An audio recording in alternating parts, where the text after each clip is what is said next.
This is my chest exercise tier list. I'll be ranking chest exercises primarily based on my personal experience. With over 10 years of consistent training, I feel confident in my evaluations. You won't see me referring to any overused scientific studies or EMG data here. Let's focus on how these exercises perform in real training, not just in theory. Let's begin with the barbell bench press. I truly enjoy this one. It delivers everything you could want in a chest movement. It's definitely a staple and feels like a required exercise in most programs. For me, it's an S tier next. We have the dumbbell bench press. This allows for a deeper range of motion at the bottom, which could potentially lead to more gains. Whether you choose barbell or dumbbell, it is largely personal preference. I recommend switching between both every few months. It can help overcome plateaus and keep training fresh. This one is also S tier. Now for the decline dumbbell bench press. I don't like when people push this for targeting the lower chest. It's an awkward movement overall. While it might feel fine with light weights, loading heavy dumbbells into position without help is a hassle. Without a spotter, it's not practical. So I'm putting this in D tier. The barbell decline bench press is a slight improvement over the dumbbell version, but it still comes with risks. Many perform it incorrectly, bringing the bar too close to the neck, which places unnecessary stress on the shoulders. Because it's marginally better, it lands in C tier. Overall, I'd suggest this only after gaining more gym experience. Let's move on to push-ups. They're a solid exercise. But once you're strong enough to need extra resistance, it can get tricky. Weighted vests won't cut it for long, and using a backpack filled with plates becomes messy and inconsistent. Plates may shift or even fall, risking injury. Still, with a high-quality setup and care, push-ups are excellent. A tier, great alternative to the bench press, especially if you have limitations. Speaking of push-ups, my favorite variation is the ring push-up, particularly when you rotate your wrists outward during the movement. Even without added resistance, it's challenging and delivers a strong contraction. This also earns in a tier. One more variation worth discussing.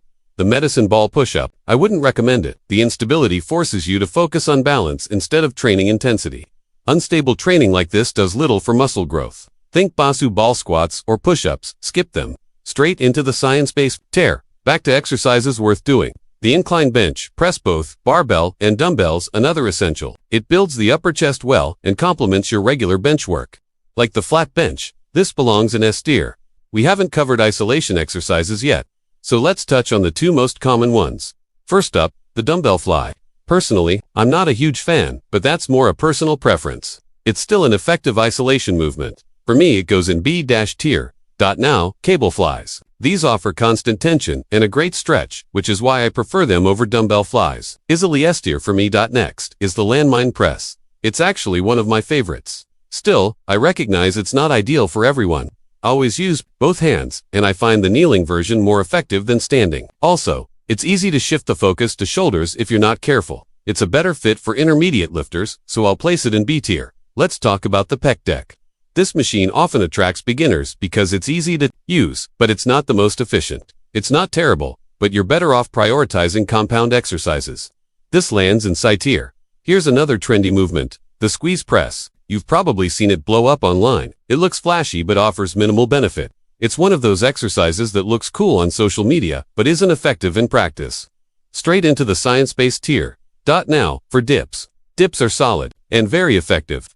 However, they can be rough on the shoulders for some people.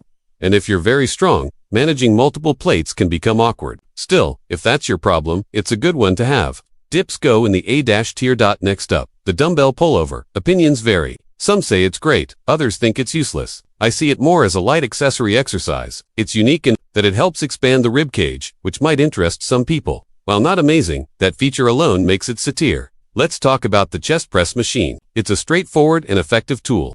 You can focus purely on pushing power without worrying about stability. If you have access to it, definitely try it out. Solid A tier. Last on the list, the Smith machine.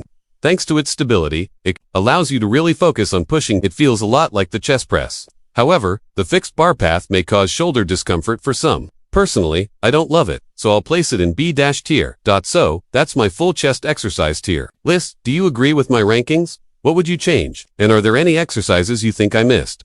Let me know in the comments.